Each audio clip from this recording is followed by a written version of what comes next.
ചേട്ടാ, പുതിയൊരു വാർത്ത വന്നിരിക്കുകയാണ്. നമ്മുടെ കായംകുളം MLA യു പ്രതിഭ ഹരിയുടെ മകൻ കനിവ് ഹരി കഞ്ചാവുമായി പിടിക്കപ്പെട്ടു എന്നതാണ് വലിയ വാർത്ത ആയത്. പക്ഷെ അതിനുശേഷം നമ്മുടെ MLA ന്യായീകരിക്കുന്ന കാഴ്ചയും നമ്മൾ കണ്ടു. എന്താണ് ചേട്ടൻ ഇതിനെ പറ്റി പറയാനുള്ളത്? പുതിയ വാർത്തയല്ല, 2-3 ദിവസമായ വാർത്തയാണ്. പക്ഷെ ഇത് തുടക്കത്തിൽ പറഞ്ഞ ഈ മാധ്യമങ്ങൾ കൊടുത്ത വാർത്തയോടെ എനിക്ക് എതിർപ്പുണ്ട്. കായംകുളം MLA യു പ്രതിഭയുടെ മകൻ കഞ്ചാവുമായി പിടിയിൽ, ഇങ്ങനെയാണ് 24 ഏഷ്യാനെറ്റും അടക്കമുള്ള പ്രമുഖ മാധ്യമങ്ങൾ വാർത്ത കൊടുത്തു. 20 വയസ്സുള്ള ചെറുപ്പക്കാരനാണ് കനിവ്. അപ്പോൾ സ്വാഭാവികമായും ആ വാർത്ത കഞ്ചാവുമായി ഒരു കൂട്ടം ചെറുപ്പക്കാർ പിടിയിൽ, താഴെ ചെറുതായിട്ട് കായംകുളം MLA യു പ്രതിഭയുടെ മകൻ അടങ്ങുന്ന സംഘം എന്ന് വേണമെങ്കിൽ നമുക്ക് കൊടുക്കാമായിരുന്നു. പക്ഷെ അതിനൊരു വലിയ വാർത്താ പ്രാധാന്യം ഇല്ല. കഞ്ചാവുമായി 20 കുട്ടികൾ പിടിയില്ലെന്ന് പറയുന്നതിന് വാർത്താ പ്രാധാന്യമില്ല. അതേസമയം കായംകുളം MLA യു പ്രതിഭയുടെ മകൻ എന്ന് പറയുമ്പോൾ അതിനൊരു വാർത്താ പ്രാധാന്യമുണ്ട്. സ്വാഭാവികമായിട്ടും ഒരു MLA മകൻ എന്ന് പറയുമ്പോൾ ജനപ്രതിനിധിയുടെയും പോലീസ് ഉദ്യോഗസ്ഥരുടെയും അധ്യാപകരുടെയൊക്കെ മക്കളെന്ന് പറയുമ്പോൾ സമൂഹത്തിന് മാതൃകയാകേണ്ടുന്നവരാണെന്നാണ് നമ്മുടെ സിസ്റ്റം പൊതുവെ പഠിച്ചു വെച്ചിരിക്കുന്നത്. അപ്പൊ അതുകൊണ്ട് തന്നെ MLA മകൻ ഇങ്ങനെ ഒരു കേസിൽ പെട്ടു എന്ന് പറയുമ്പോൾ അതൊരു വലിയ സംഭവമായിട്ട് ആളുകൾക്ക് തോന്നാം. നമുക്ക് പയ്യന്റെ പ്രായം 20 വയസ്സ് കനിവ്, അവനോടൊപ്പം പിടിക്കപ്പെട്ട പയ്യന്മാരുടെ പ്രായവും അതിൽ താഴെയും മുകളിലുമൊക്കെ ആയിട്ടാണ്. അപ്പോൾ ഒരു പാലത്തിന് താഴെ എന്തോ മദ്യപിച്ചുകൊണ്ടിരിക്കുമ്പോൾ പോലീസുകാർ ചെല്ലുന്നു, ഇവരെ അറസ്റ്റ് ചെയ്യുന്നു. അപ്പോൾ ഈ പയ്യന്റെ കയ്യിൽ നിന്നല്ല ഈ കഞ്ചാവ് പിടിച്ചത്, പയ്യനോടൊപ്പം ഉണ്ടായിരുന്ന ഒരാളുടെ പോക്കറ്റിലാണ് ഈ കഞ്ചാവ് ഉണ്ടായിരുന്നത്, ഉപയോഗിച്ചുകൊണ്ടിരുന്നപ്പോഴും. സ്വാഭാവികമായിട്ടും അങ്ങനെ പിടിച്ച പോലീസ് കേസ് എടുക്കുന്നത് അങ്ങനെ തന്നെയാണ്. അപ്പോൾ ഈ ഭരിക്കുന്ന ഭരണകക്ഷി MLA ആയ യു പ്രതിഭയെ ന്യായീകരിക്കുന്ന സഖാക്കന്മാരും ഭരിക്കുന്നവരും ഓർക്കണം, ഈ ഇത്തരത്തിൽ കേസുകളിൽ പെടുന്ന സാധാരണക്കാരുടെ മക്കളും ഉണ്ട്. ഇപ്പൊ കനിവ് തെറ്റ് ചെയ്തിട്ടുണ്ടോ ഇല്ലയോ എന്നുള്ളത് രണ്ടാമത്തെ കാര്യം അവിടെ നിൽക്കട്ടെ.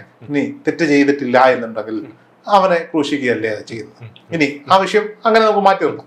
ഇനി അമ്മ എന്ന നിലയിൽ യു പ്രതിഭയ്ക്ക് മകനെ സംരക്ഷിക്കേണ്ടത് ബാധ്യത വളരെ കൂടുതലാണ്. കാരണം താൻ ജനപ്രതിനിധിയാണ്, 1.5 വർഷത്തിന് ശേഷം ഇലക്ഷൻ വരാൻ പോകുന്നു, വീണ്ടും മത്സരിക്കാൻ അവർ ഒരുങ്ങുകയാണെങ്കിൽ ഇതൊക്കെ ഇലക്ഷനിൽ ബാധിക്കും. അതുകൊണ്ട് തന്നെ അവർ ന്യായീകരിച്ച് മെഴുകുന്നുണ്ട്. പക്ഷെ അവർ ഉപയോഗിച്ച ഒരു പ്രയോഗം, മീഡിയ 1 ചാനൽ മതം നോക്കിയാണ് വാർത്ത കൊടുത്തത് എങ്കിൽ ശ്രീകണ്ഠൻ നായർ മതം നോക്കിയാണ് വാർത്ത കൊടുത്തത്. എന്തേ അത് പറഞ്ഞില്ല? അരുൺകുമാറിന്റെ റിപ്പോർട്ടർ, അരുൺകുമാറിന്റെ റിപ്പോർട്ടർ അല്ല, അരുൺകുമാറാണല്ലോ അതിന്റെ മെയിൻ. ഇപ്പോ ആ അരുൺകുമാറിന്റെ റിപ്പോർട്ടർ മതം നോക്കിയാണ് വാർത്ത കൊടുത്തത്. ഈ മീഡിയ 1 ജേർണലിസ്റ്റ് ഇവരുടെ ഫ്രണ്ട് ആണെന്നും കൂടി ഇവർ പറഞ്ഞു വെക്കുന്നുണ്ട്.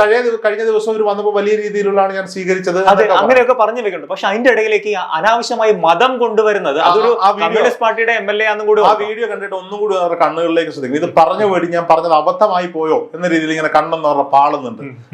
നോക്കൂ, മതം നോക്കിയാണ് ഈ നാട്ടിൽ കാര്യങ്ങൾ നടക്കുന്നതെങ്കിൽ യു പ്രതിഭ എങ്ങനെ MLA ആയി? ശരിയാണ്. കായംകുളം എന്ന് പറയുന്ന മേഖലയിൽ ന്യൂനപക്ഷ വിഭാഗങ്ങളായ മുസ്ലിം സമുദായ അംഗങ്ങൾ ഏറെ തിങ്ങിപ്പാർക്കുന്ന വോട്ടർമാരുള്ള ഒരു നാടാണ് കായംകുളം.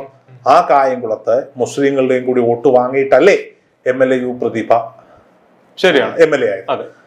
മീഡിയ 1 എന്ന് പറയുന്ന ചാനലിന്റെ മാനേജ്മെന്റ് ആരാണെന്ന് എല്ലാവർക്കും അറിയാം.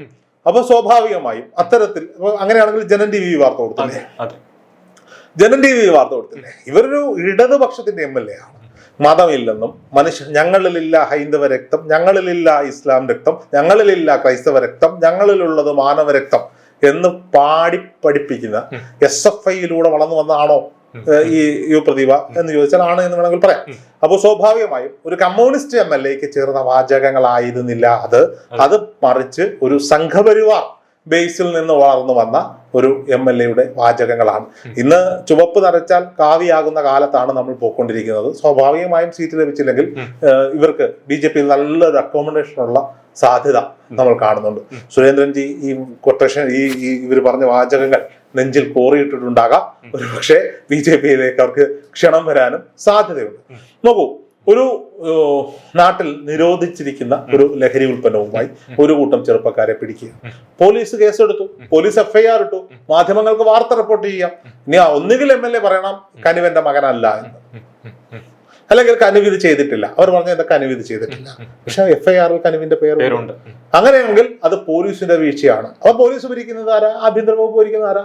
പിണറായി വിജയൻ. അപ്പൊ പിണറായി വിജയന്റെ വീഴ്ചയാണ് എന്ന് തുറന്നു പറയാനുള്ള ധൈര്യം എന്തുകൊണ്ട് കായംകുളം MLAക്ക് ഉണ്ടാകുന്നില്ല? എന്തിനാണ് പാവപ്പെട്ട മാധ്യമ പ്രവർത്തകർക്ക് നേരെ ഇത്തരത്തിൽ ചാടിക്കയറുന്നത്? മാധ്യമ പ്രവർത്തകർ നാട്ടിൽ വാർത്തകൾ ഉണ്ടായാൽ, നാട്ടിൽ സംഭവവികാസങ്ങൾ ഉണ്ടായാൽ വാർത്ത റിപ്പോർട്ട് ചെയ്യും. MLAയുടെ മകൻ എന്നതിന് പകരം MLAയുടെ ഡ്രൈവറുടെ മകനെന്ന് കൊടുക്കാൻ പറ്റുമോ? പറ്റത്തില്ലല്ലോ. അല്ലെങ്കിൽ MLAയുടെ അയലോക്കക്കാരന്റെ മകനെന്ന് കൊടുക്കാൻ പറ്റും? MLAയുടെ മകനാണ്. അപ്പോൾ അത് എവിടെയെങ്കിലും അവർ കൊടുക്കും. അത് പക്ഷേ വലിയ തലക്കെട്ടാക്കി മാറ്റിയതിനോട് എനിക്ക് എതിർപ്പുണ്ട് എന്ന് തന്നെ ഞാൻ പറയുന്നു.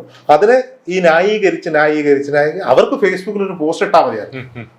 എന്റെ മകൻ ഇങ്ങനെ ഒരു സംഭവത്തിലുണ്ടായിരുന്നു, അവന്റെ കയ്യിൽ നിന്നല്ല, അവനോടൊപ്പം ഉണ്ടായിരുന്ന ആളുടെ കയ്യിൽ നിന്നാണ് ഇത് പിടിച്ചത്, അവന് വേണ്ടുന്ന നിർദ്ദേശങ്ങളും ഉപദേശങ്ങളും ഞാൻ കൊടുത്തിട്ടുണ്ട്, പ്രായത്തിന്റെ തെളിവിൽ പറ്റിപ്പോയതാണ്, ബാക്കിയുള്ളവരോട് മാപ്പ് ചോദിക്കുന്നു എന്ന് പറഞ്ഞാൽ ആ പയ്യനൊരു ഇതിട്ടാൽ മതിയായിരുന്നു. ആ പയ്യന്റെ ഒരു വീഡിയോ ഇറങ്ങിയിട്ടുണ്ട്. അതിൽ പയ്യൻ ചോദിക്കുന്നു, അങ്ങനെ ഒന്നും ഉണ്ടായിരുന്നെങ്കിൽ ഞാൻ ഈ സമയത്ത് ഈ വീട്ടിലിരിക്കുവാനോ? നീ വീട്ടിലിരിക്കുന്ന നീ MLA-യുടെ മകനായതുകൊണ്ടാ. ശരിയാണ്. പാർട്ടിക്കാരന്റെ പോസ്റ്റർ ഒട്ടിക്കുന്നവന്റെ അനൗൺസ്മെന്റ് ചെയ്ത് നടക്കുന്നവന്റെ സാധാരണക്കാരന്റെ മകനായിരുന്നെങ്കിൽ നീ ഇരിക്കില്ലായിരുന്നു. നിന്നെ ജാമ്യത്തിലിറക്കാൻ ഈ MLA വരില്ലായിരുന്നു. നിന്നെ ജാമ്യത്തിലിറക്കാൻ ഒരു പാർട്ടിക്കാരും വരില്ല. ആ പോലീസ് ഉദ്യോഗസ്ഥന്റെ അവസ്ഥയാണ് ഞാൻ ആലോചിക്കുന്നത്. അവൻ എങ്ങോട്ട് ട്രാൻസ്ഫർ ആവുമോ എന്തോ, അല്ല ബദിയിടിക്കലൊക്കെ അടിപൊളിയാണെന്ന് പറയുന്നത്. ഇനി എങ്ങോട്ട് ഇവനെ ട്രാൻസ്ഫർ ആക്കി വിടുമോ എന്നുള്ളതാണ് നമ്മൾ കണ്ടറിയേണ്ട ഒരു കാര്യം. അപ്പൊ പോലീസിനെ സംബന്ധിച്ചിടത്തോളം എന്തെങ്കിലും ഒരു വിവരം കിട്ടിയിട്ടായിരിക്കാം ചെറുപ്പക്കാര് ഒരു 8-9 പിള്ളേര് ഒരിടത്ത് കൂടിയിരിക്കുന്നു, മദ്യപിക്കുന്നു എന്നൊക്കെ പറയും. സോ ഇതൊക്കെ സർവ്വസാധാരണമാണ്. ഇത് സ്റ്റേറ്റിന്റെ പിഴവാണ്. ശരിയാണ്. നമ്മൾ എത്ര വാർത്തകൾ കാണുന്നു, ഡെയിലി ഒരു 100 പേരെങ്കിലും പല കേസുകളായി പിടിക്കുന്നുണ്ട്. സിന്തറ്റിക് ആണെങ്കിലും കഞ്ചാവ് ആണെങ്കിലും ഇതിങ്ങനെ കൂടിക്കൊണ്ടിരിക്കുകയാണ്. അപ്പൊ ഒരു വാർത്താ പ്രാതിനിധ്യം കിട്ടുന്നത് തന്നെ ഇത് MLA-യുടെ മകനായതുകൊണ്ട് തന്നെ. ഇത് ഈ പിള്ളേരെ നട്ടു വളർത്തിയ കഞ്ചാവാണോ? ഇവിടെ ഈ പിള്ളേർ കച്ചവടം ഇത് കേരളത്തിൽ വിളയിപ്പിച്ചതും ആയിരിക്കത്തില്ല, പുറത്തു ഈ വന്നടം മുതല് ഇത് എത്ര കൈമറിഞ്ഞിട്ടായിരിക്കും പിള്ളേരുടെ കയ്യിലെത്തിയിരിക്കുക. ഇത് നിരോധിച്ചതാണെങ്കിൽ ഇത് അതിന്റെ അവൈലബിലിറ്റി ഇല്ലാതാക്കുക എന്നത് സ്റ്റേറ്റിന്റെ ഉത്തരവാദിത്തമാണ്. തീർച്ചയായിട്ടും സ്റ്റേറ്റ് അതിൽ പരാജയപ്പെട്ടിരിക്കുന്നു. മദ്യം കുടിക്കുന്നത് തെറ്റാണെന്ന് സ്റ്റേറ്റിന് പറയാൻ പറ്റൂ, MLA-ക്ക് പറയാൻ പറ്റൂ? ആർക്കും പറയാൻ പറ്റില്ല. കാരണം എന്താ? ഇവിടുത്തെ ഏറ്റവും വലിയ അബ്കാരി സർക്കാരാണ്. ശരിയാണ്. അവരുടെ വരുമാനം മദ്യമാണ്. മുക്കിനും ബിവറേജ് ഔട്ട്ലെറ്റുകളും ബാറുകളും തുറന്നു വെച്ചിട്ട് ഞങ്ങൾ തുറക്കാൻ പോകുന്നത് ബാറുകളല്ല, ഞങ്ങൾ തുറക്കാൻ പോകുന്നത് സ്കൂളുകളാണ് എന്ന് വലിയ പ്രചരണം നടത്തിയ പാവപ്പെട്ട KPSC ലളിതമ്മയുടെ ആത്മാവ് സ്വർഗലോകത്തിൽ ഇതൊക്കെ കണ്ട് സങ്കടം പെടുത്തുണ്ടാവും. അപ്പോ ആരെയാണ് പഴിക്കേണ്ടത്? യു പ്രതിഭ MLA. പക്ഷെ ഈ MLA പറഞ്ഞ ഒരു കാര്യമുണ്ട്, ഈ വാർത്ത റിപ്പോർട്ട് ചെയ്ത മാധ്യമങ്ങൾക്കെതിരെ നടപടി എടുക്കുന്ന പൊതുവെ. പക്ഷെ കാരണം മാധ്യമങ്ങൾ കൃത്യമായുള്ള കാര്യങ്ങൾ മാത്രമേ ഇതിനകത്ത് പറഞ്ഞുള്ളൂ. FIR വന്നപ്പോ മുതൽ അല്ലെങ്കിൽ പിടിച്ചപ്പോ മുതൽ അവർ പറഞ്ഞ എല്ലാം ശരിയാണ്. അപ്പോഴും ഈ ഒരു ഇടതുപക്ഷ MLA പറയുന്നത് മാധ്യമങ്ങൾക്കെതിരെ നടപടി. മാധ്യമങ്ങൾക്കെതിരെ അല്ലെന്ന് FIR ഇട്ട പോലീസ് ഉദ്യോഗസ്ഥർക്കെതിരെ നിങ്ങൾ ആദ്യം കേസ് കൊടുക്കുക. ശരിയാണ്. FIR ഇട്ട പോലീസ് ഉദ്യോഗസ്ഥർക്കെതിരെ കേസ് കൊടുക്കുക. ആഭ്യന്തരം ഭരിക്കുന്ന ആഭ്യന്തരമന്ത്രിക്കെതിരെ നിങ്ങൾ കേസ് കൊടുക്കുക. എന്നിട്ട് ഈ കഞ്ചാവ് ഇവരിലേക്ക് തടയാൻ ശ്രമിക്കാതിരുന്ന എക്സൈസ് ഉദ്യോഗസ്ഥർക്കെതിരെ നിങ്ങൾ കേസ് കൊടുക്കുക. എന്നിട്ടല്ലേ നിങ്ങൾ ഇത് ചെയ്യാം. അത് പറയുന്നതാണോ തെറ്റ്? അത് ചെയ്യാം. മകൻ അത് ചെയ്യാം. മകനെ തള്ളി പറയാൻ തയ്യാറാകുന്നില്ല. മകൻ ആവശ്യമായ ഉപദേശം ഞാൻ മകനെ ഒഴിച്ച് ബാക്കി എല്ലാവരും കുറ്റം പറയും. മകനെ ഞാൻ ചോദിക്കുന്നത്, ഇത് പയ്യൻ പ്രായത്തിന്റെ തെളപ്പിൽ ചെയ്തിട്ടുള്ളതാണ്, എല്ലാവരും ഒക്കെ ചെയ്യുന്ന ഒരു കാര്യമാണ്, കൂട്ടുകൂടുന്നത്. അതിലിപ്പോ MLA-യുടെ മകനായതുകൊണ്ട് അങ്ങനെ പോകരുതെന്ന് നമുക്ക് പറയാൻ പറ്റത്തില്ല. ഈ നാട്ടിലെ ഈ പറയപ്പെടുന്ന മാധ്യമ പ്രവർത്തകരുണ്ട്, ഈ വാർത്ത റിപ്പോർട്ട് ചെയ്ത മാധ്യമ പ്രവർത്തകരില്ലേ, അവര് കലങ്ങനടി പോയി കണ്ടുപിടിച്ചിട്ടില്ലേ? ചിലപ്പോ അവരുടെ കൂട്ടത്തിൽ ഒരുത്തന്റെ പോക്കറ്റിൽ കഞ്ചാവ് ഉണ്ടാകാമായിരുന്നില്ലേ? ഇപ്പൊ പോയി FIR രജിസ്റ്റർ ചെയ്ത പോലീസുകാരില്ല, അവർ ചെയ്തില്ല. പക്ഷെ ഇത് തെറ്റാണ്. ഇതെല്ലാവരും ഈ പ്രായത്തിൽ ചെയ്യുന്നതാണ്. ഞാൻ അതിനെ ന്യായീകരിക്കൊന്നുമല്ല.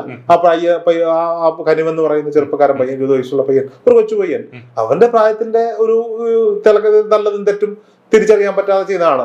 ഇപ്പൊ ഞാൻ ചോദിക്കട്ടെ, ഇപ്പൊ വണ്ടി ഡ്രൈവ് ചെയ്തു ചില സമയത്ത് നമ്മള് പോലീസിനെയോ ക്യാമറയോ പേടിച്ചാണ് സീറ്റ് ബെൽറ്റ് ഇടുന്നത്. അല്ലാതെ സീറ്റ് ഒരു ചെറിയ ഇടവഴി കൂടെ പോകുമ്പോൾ സീറ്റ് ബെൽറ്റ് ഊരിയിട്ടിട്ട് പോകുന്നവരുണ്ട്. തെറ്റാണെന്ന് നമുക്കറിയാം, എങ്കിലും നമ്മളെല്ലാവരും ചെയ്യാറുണ്ട്. നമ്മള് പൊതുസ്ഥലത്തിരുന്ന് മദ്യപിക്കുന്നത് തെറ്റാണ് എന്ന് പറയാറുണ്ട്. നമ്മള് നാട്ടിലൊക്കെ പോകുമ്പോൾ നമ്മുടെ ചില കൂട്ടുകാർ വിട്ടിരുന്ന് കാറിനകത്തിരുന്ന് കള്ളു കുടിക്കാറില്ലേ?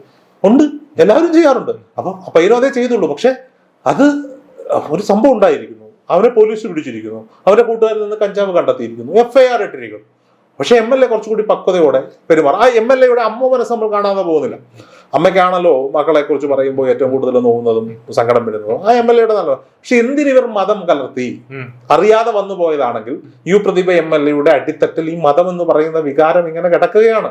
എല്ലാത്തിനെയും മതാടിസ്ഥാനത്തിൽ കാണുകയാണ്. ആരെയും കുറ്റം പറയാൻ പറ്റത്തൊന്നുമില്ല. അവിടെ ഒരു സീറ്റ് കൊടുക്കുമ്പോൾ, ഇപ്പൊ ഞാൻ ചോദിക്കട്ടെ, പൊന്നാനിയിൽ ഒരു സീറ്റ് കൊടുക്കുമ്പോൾ, അതല്ലെങ്കിൽ തിരൂർ ഒരു സീറ്റ് കൊടുക്കുമ്പോൾ പാർട്ടി CPM ആണെങ്കിൽ CPM-ല് ചുമപ്പില്ല. പിന്നെ അവിടെ അവരുടെ അരിവാൾ ചുറ്റിയ നക്ഷത്രം പച്ച കളറിലാണ്. ഇപ്പോ പിന്നെ പുതുപ്പള്ളിയിൽ ഉപതെരഞ്ഞെടുപ്പ് നടന്നു.